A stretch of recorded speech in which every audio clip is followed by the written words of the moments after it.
Dan Tuhan mendesain gunung itu untuk Nuh membangun bahtera di atas gunung.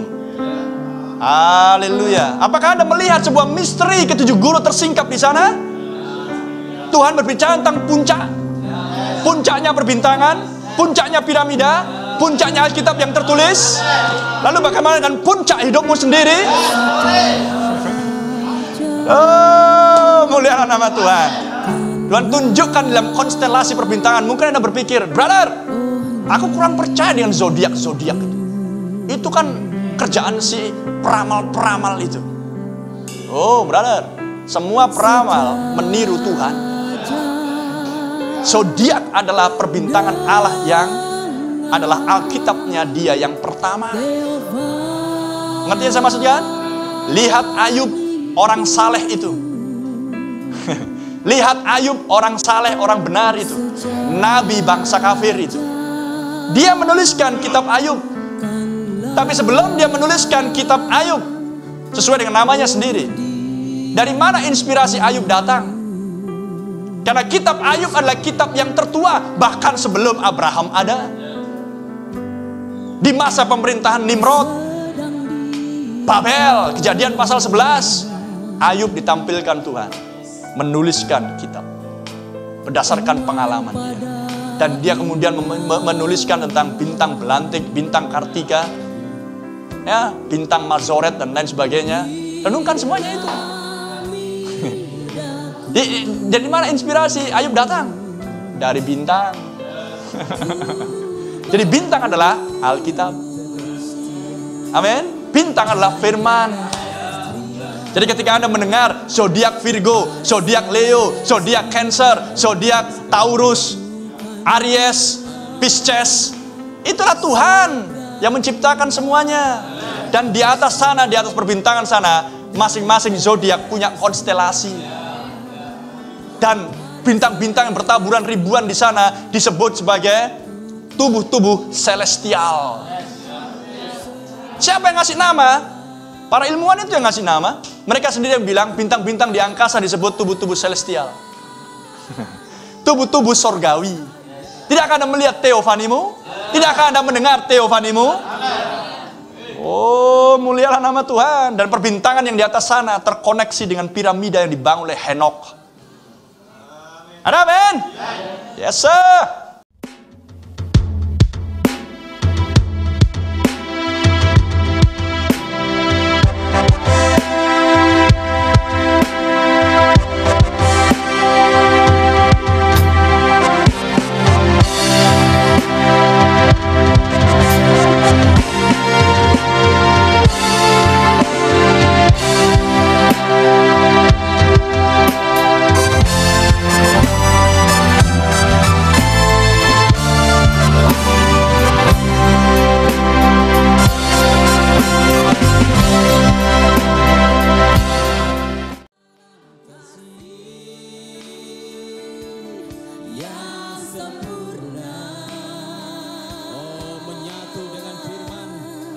Dari mana inspirasi datang kepada Nuh dan Henokh, sedangkan tidak ada Alkitab yang tertulis di sana?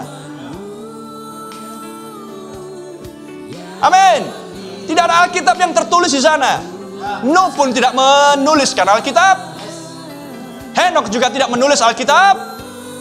Dan keduanya ada di kitab Kejadian. Dan yang menulis adalah seorang manusia yang bernama Musa, Nabi Exodus yang pertama. Berapa tahun jarak antara Nuh dan Musa? Oh, mulialah nama Tuhan. Ada amin? Renungkan semuanya itu. Pesan yang sedang kita hidupi. Pesan seorang manusia yang lahir di Jeffersonville melampaui hal itu. Pesan datang dari Amerika Serikat melampaui hal itu. Inilah pesan Alkitab yang dijanjikan untuk disingkapkan di akhir zaman.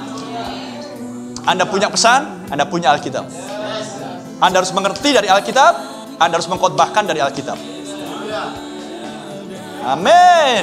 Karena Nabi William Branham datang dari Alkitab. Sebelum ada Nabi Branham, gak ada istilah pesan.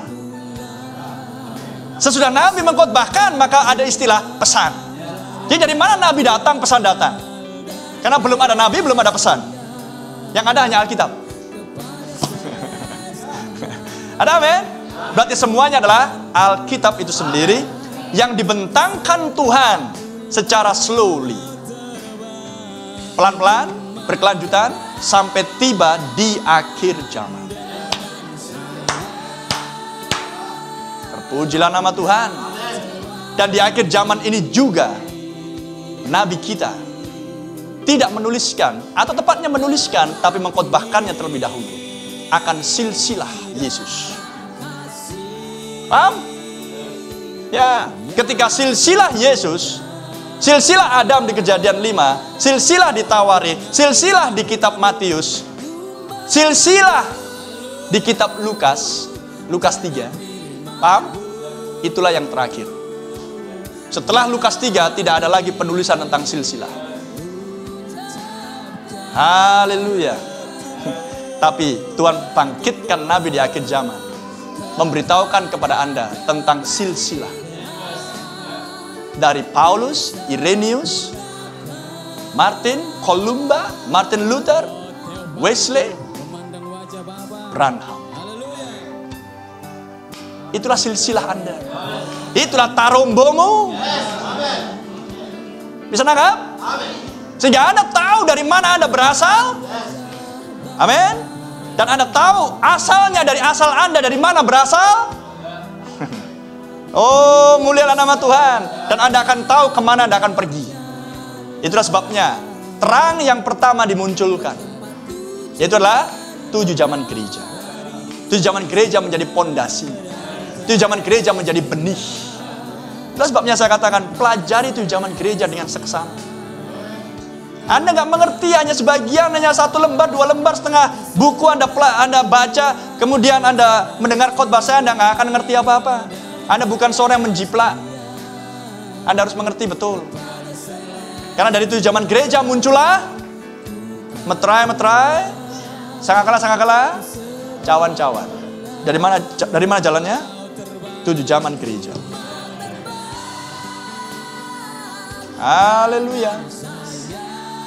Dan semuanya termeterai oleh 7 guru. Bisa nangkap? Karena ketujuh guru akan menyingkapkan nama dia yang baru. Namalah kehidupan. Kehidupanlah benih. Dan benih harus berkembang biak. Dari 1 benih menjadi banyak benih.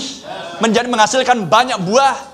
Sehingga menghasilkan orang-orang kudus di sepanjang 7 zaman gereja, yang disebut dengan gerejanya yang sulung. Haleluya. Bisa menangkap? Kristus sendiri di dalam rupa pelayanan 7 utusan. Kristus sendiri, bukan oknum yang lain. Haleluya. Terpujilah nama Tuhan. Dan di akhir zaman, maka Anda melihat kitab itu terbuka, memperlihatkan dari mana asal usulmu. Anda melihat nama-nama di situ. Anda melihat namamu di situ. Karena kitab penebusan dibuka. Anda melihat nama-nama orang-orang yang ditebus. Anda melihat dirimu. Amin. Sebagai bagian orang-orang yang ditebus. Haleluya.